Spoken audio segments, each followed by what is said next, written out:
Okay, here we go. One more time on a Friday morning. Good morning, everybody. The week went fast, man. Really, the week went fast. What am I talking about? Okay, the week went the same time as it always goes. All right, I'm just checking out to see if we have any sound. Sound is good. Thank you on Holy Toledo. And the good, bad, and the ugly today. And by the way, speaking of the good, bad, and the ugly, I'll be on with Craig Mish at around a little after 12 o'clock on the Fantasy Sports Network. So if you want to join that. And Sunday, we got 7 to 10 p.m. Eastern Time. Once again, I remind you, if you can, 7 to 10, just a quick phone call at Sirius Radio, even if you don't get it, 888-963-2682. That's It'll be our last show of the season, and who knows what happens after that. Welcome aboard, everybody. That's right, welcome aboard. And yes, we do have a lot to talk about today, so let's get right to it. And I got a particular individual who has been asking me questions every 20 seconds and refuses to come to the chat room. But that's okay. All right, so we'll see. Anyway, today, here's what we got. Brandon McKay. That's right. Brandon McKay will pitch on Saturday. He has been ahead of the hitting in the minors. The pitching has been better than the hitting. He's got a college career where he excelled pretty much equally at both. He hit well at AAA, but his pitching has been terrific. And with Snell not doing what Tampa wants to do, big-time prospect, comes up Saturday. Look, what can you say? A rookie is a rookie is a rookie. I'm not going crazy, but the reports are that he's worth taking a chance on without a question of a doubt, okay? So there you go. Good job by Cha-Cha. Great job by Cha-Cha. No question about it. Here are the odds for the World Series. By the way, as we approach the halfway point, the Dodgers 17-4. I'm not even going to figure that out, okay? The Astros are 5-1. Yankees are 11-2. The Braves are 27-2. That's like 14-1. The Cubs are 14-1. The Twins are 14-1. And look, that Minnesota team, 14-1.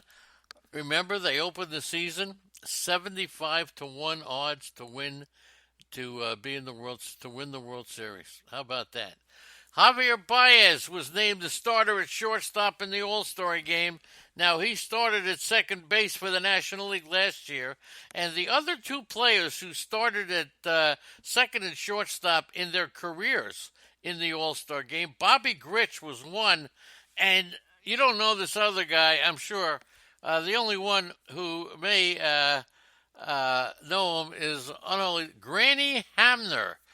And Granny Hamner, they both played second and short in the All-Star game, but neither one of them did it in back-to-back years.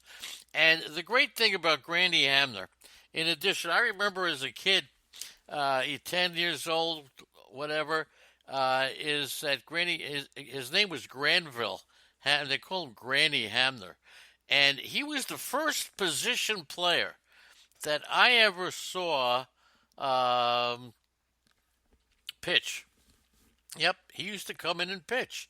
And not necessarily because they were all behind. He was a player that was actually used as a pitcher, okay, once in a while, not very often. Granny Hamner, all right, on Holy Toledo. You remember him? That's right. You remember Granny Hamner on Holy Toledo? I know you do. George Springer and Michael Brantley are the third pair of American League outfield teammates in the last 5 years to start an All-Star game. Name the previous two. The previous two duos from the same team named to start an All-Star game in the last 5 years. Anybody want to take a shot on that? Granville Waiters. That's Granny Hamner with the Phillies, right. So Springer and Brantley, third pair of American League outfield teammates in the last 5 years to start an All-Star game. Anybody want to take a shot at the previous two duos who started in the last 5 years from the same team? Okay, So it's an interesting question, all right, with an answer that it's within in the last 5 years. Make you think a little bit. How about that one? Okay, so let's get right to the box scores now and the games that we had yesterday. Got better information on the teams that didn't play than I have on the teams that did play. Good morning to you all, everybody. We'll get to the official welcoming in just a minute. Okay, the Phillies swept the Mets, yes, despite trailing in the fifth inning or later in all four games. And the last time the Phillies swept a four-game series, despite trailing in the fifth inning or later in every game, was in 1929 against the Brooklyn Robins. Later, they changed their name to the Baskin Robbins, but I don't know, 1929. Was I there when Toledo? Did we go to that game together? Not sure. Okay. And Edwin Diaz, boy oh boy, in 2019, that's this year, 79 batters faced, 2 home runs. Edwin Diaz in the ninth inning today, 6 batters faced, 2 home runs. So prior to yesterday, he gave up 2 home runs against 79 batters. Yesterday, he pitched the ninth inning, 6 batters and 2 home runs. And that's baseball for you, right? That's baseball. All you analytics, all you DFS guys who think you can figure it out, did anybody figure that one out? All right, what would be the under-over on Diaz giving up 2 home runs in the ninth inning when he only gave up 2 home runs and 79 batters that he faced? Segura ripped a 3-run walk-off homer against Diaz, and that was only moments after Michael Franco hit a tying 2-run shot against him. And look, Diaz pitched so many innings last year. He didn't lose it this year. He lost it last year. And if you remember, I told you the story about how Craig Mish called me up and said, Lenny, I got a funny story. Edwin Diaz, forget about it. He mentioned 2 players who we heard talking about Diaz in the on-deck circle during batting practice, who said, I'm just getting the hell out of there, man. This guy has no idea where he's throwing the ball. This guy is absolutely scary. He has no clue on what he's doing. And as a result of that, Craig and I had a deep laugh, and we figured Diaz would be the first closer to go. Then we thought that maybe Diaz, because he had that reputation, maybe that was the cause for his success. But it's really caught up to him. Todd Frazier hit a go-ahead 2-home run off Hector Neris with 1 out in the ninth. And then Philly, the 4 straight wins since Brad Miller brought a bamboo plant into the clubhouse. Good luck charms. That brings up the idea of superstition and good luck charms. What's your good luck charm? Do you have one? Do you have a good luck charm? Do you sit in the same place? Is that a superstition or a good luck charm? Good morning to you all. Good morning to Arnie. How you doing there, kid? Diaz walked Cesar Hernandez, and of course Franco with the home run, and then Diaz. Diaz has allowed at least 1 run in 3 of his past 5 appearances. His ERA is now close to 5. He's an all-star closer in his first season since being quiet from Seattle. He's blown 4 saves this season, 1 shy of his career high. And of course, Aaron Nola allowed 1 hit, struck out 10, 7 scoreless. He didn't get the decision as Bryce Harper hit a tremendous home run in the 6th inning. Phillies have lost 7 in a row. They had lost 7 in a row, 16 out of 22. Mets come into town. The Mets deliver the second straight strong outing on the mound by Zach Wheeler. He allowed just 2 hits over 6 innings. The only blemish, a solo home run by Bryce Harper. This makes me, Zach Wheeler, definitely, he may be on his way to getting traded before the July 31st deadline. He lowered his ERA, lowered it in the National League to 4.5, but he had been roughed up in back-to-back starts before he took the mound against the Cubs. He allowed a single. So look, there you go. And Robinson Cano, 20 for his last 117. That's a 171 slump. He got a scheduled day off Thursday. Day off, all right? He was slow to getting to first base while grounding out in the 9th inning of a game last week. Nothing's going right. Absolutely nothing. So Diaz started the year 12 for 12. And then shaky. Past 12 appearances, 11 and a third innings. 13 earned runs, 20 hits. The question is, in fantasy baseball, with so many teams needing that closer, do you trade Edwin Diaz right now, and what do you think you can get for him?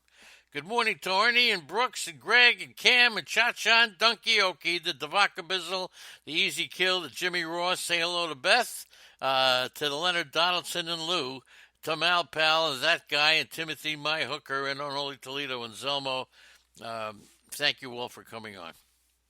Cincinnati's got a 10-game homestand that begins Friday and leads into the All-Star break. And this homestand could make the season or it could break the season. What happens over the last 9 games will help it'll really help the strategy of buying or selling in the next couple of days, okay? So it starts with 3 games, National League Central leading Cubs, 4 games against the Brewers, and that's the second-place team, and that follows with 2 with the Cleveland Indians, and then you'll find out, are they buyers or sellers? The Reds have played 42 games on the road and 36 at home, and their homestand is the longest of the year. They scored 1 run each of the 2 games, both on solo home runs against the Angels, and the Angels didn't run out their top steps, their number 1 starters. Haney started Tuesday. Barry, called up from AAA, started Wednesday. The Reds second to the last in the National League in batting average, third to last in runs and on-base percentage. They're 9th in home run. So Iglesias lost his 7th game on Wednesday. That's an astounding number. Of the 27 pitchers in the Major League Baseball with 10 or more saves, no one has more than 2 losses, and he lost his 7th. In non-save situations, he's got a 6.3 ERA. Okay? Iglesias, just unbelievable. They were going to use him in high-level situations no matter if it was the 9th inning or not. By the way he's pitched, he can only be trusted in the 9th. Amir Garrett is the effector on this team, and Amir Garrett may wind up being the closer because I really believe that there's more to the Iglesias thing, and I don't think that he will... I don't think that Iglesias is going to be on this team very much longer. The Cubs were down 6-1, and Kimbrel comes in, and then they tie the score, and then they go ahead, and Kimbrel dodged trouble. Anthony Rizzo dived into first base for the final out when Kimbrel didn't cover, right? He called up from AAA. He struck out Brian McCann looking, induced a ground out from Johan Camargo to start the 9th, and then Acuna then hit a ground rule double. Dansby Swanson walked on 4 pitches, and bingo, right away, we're thinking that Kimbrel's going to be a bust. He hadn't pitched in the majors since facing the Dodgers in the World Series when he was with the Red Sox. Victor Caratini hit a 2-run homer to cap the Cubs' 4-run 5th inning that put them ahead for good. Schwarber went deep as well. Freddie Freeman, who beat out Josh Bell at first base, I think that was wrong. I do think Josh Bell should have won it, but look, you can't get them all right. And look, not to say that Freddie Freeman, it was a very close vote for the All-Stars. Not to say Freeman doesn't deserve it. Hit his 22nd homer, a 2-run shot.